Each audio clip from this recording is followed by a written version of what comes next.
ఈ రోజే డౌన్లోడ్ చేయండి. మీ ఫేవరెట్ షోస్ చూడండి.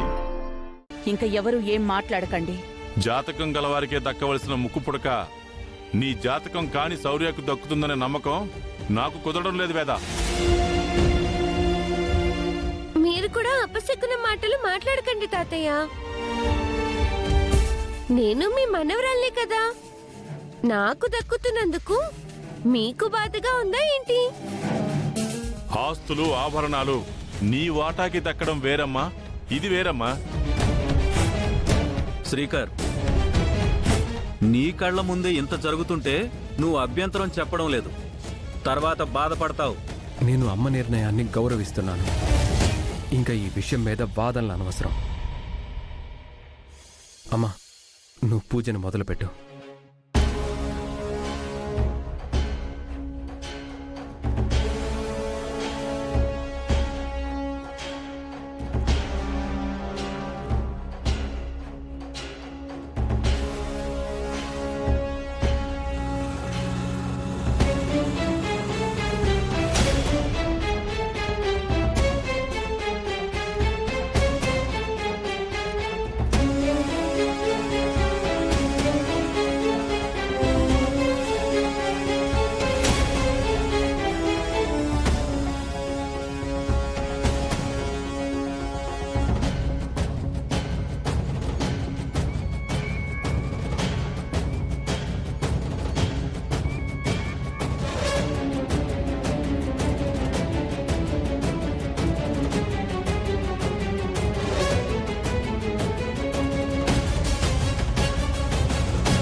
అమ్మ నుంచి దూరమైన నేను అమ్మవారివైన నీ వద్దకు ఎవరి ద్వారానో వచ్చాను.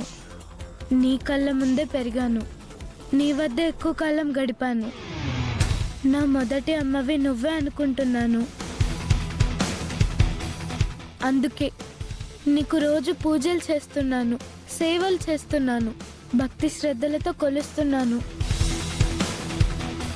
నువ్వే నా సర్వస్వం అంటూ బ్రతుకుతున్నాను. అలాంటప్పుడు నువ్వు నన్ను ఎలా చూసుకోవాలమ్మా?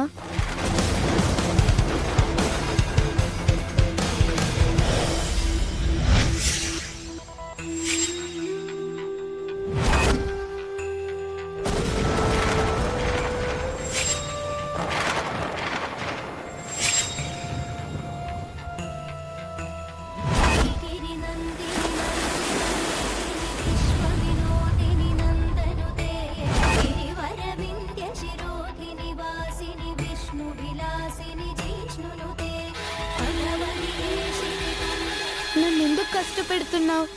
నన్నెందుకు బాధ పెడుతున్నావు? చిన్నపిల్లల మీద నీ ప్రతాపం. చిన్నపిల్లలకు అండగా ఉండవలసిన దానివి నా మీద ఎందుకు పంతం చూపిస్తున్నావు?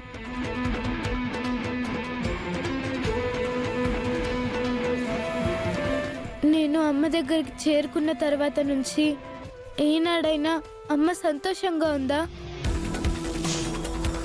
అమ్మకి అంతకు ముందు ఉన్న బాధల కంటే ఎక్కువ బాధలు అయిపోయాయి.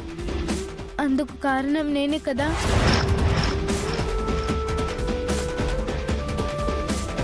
పిల్లలు తల్లిదండ్రుల ఆనందానికి కారణం కావాలి, కానీ ఆవేదనకు ఆందోళనకు కారణం కాకూడదు. నా కారణంగా అమ్మ నాన్నలు విడిపోయారు. నా జననం మీద నింద పడింది. అటువంటప్పుడు నాకు మరణమే పరిష్కారం.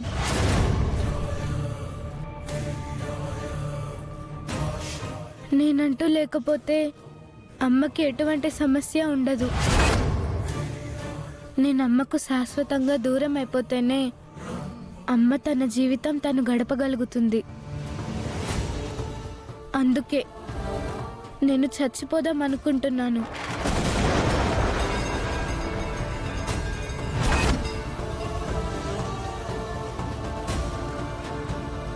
నువ్వు మమ్మల్ని ఏ దశలోనూ ఆదుకోనప్పుడు నేనెందుకు బ్రతకాలి? నా జీవితం ఇక్కడి నుంచే మొదలైంది కాబట్టి నా అంతం కూడా నీ ముందే జరగాలి. నీ సమక్షంలోనే ప్రాణాలు వదులుదామని వచ్చాను.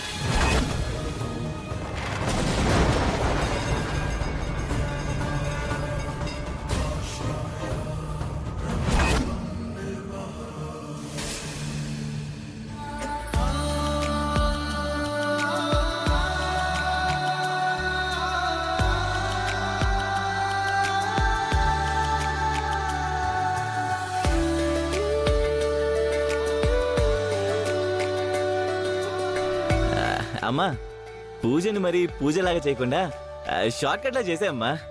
ఎందుకు పాపం? ఏ క్షణంలోనైనా సుజాత గాని అవని గాని ప్రళయంలా విరుచుకుపడతారని భయమా? హలే, అంత సీన్ లేదమ్మా.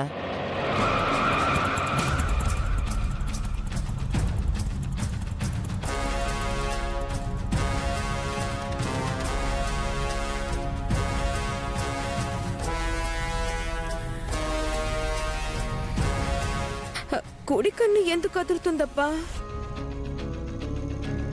వేదవతి గారు,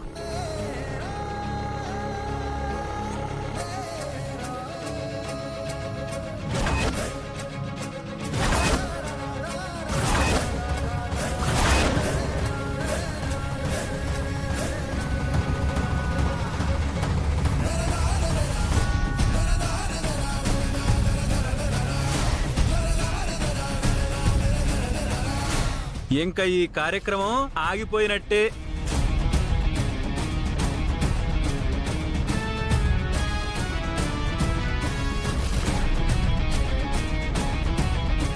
అందరూ ఏదో పండగ జరుపుకుంటున్నట్టున్నారు.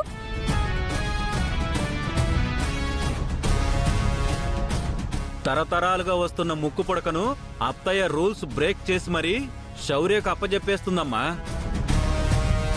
ఈ విషయం తెలియకుండానే మా ఇంటికి వచ్చావా ఏంటి?